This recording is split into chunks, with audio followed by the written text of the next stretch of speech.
This is a DIY battery replacement guide for the Ocemida Queen model.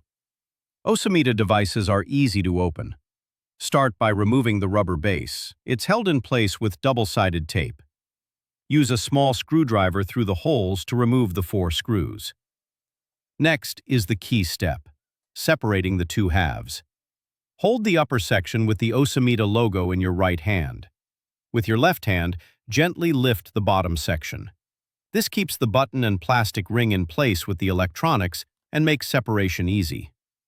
Once open, locate the battery connector, usually the red socket.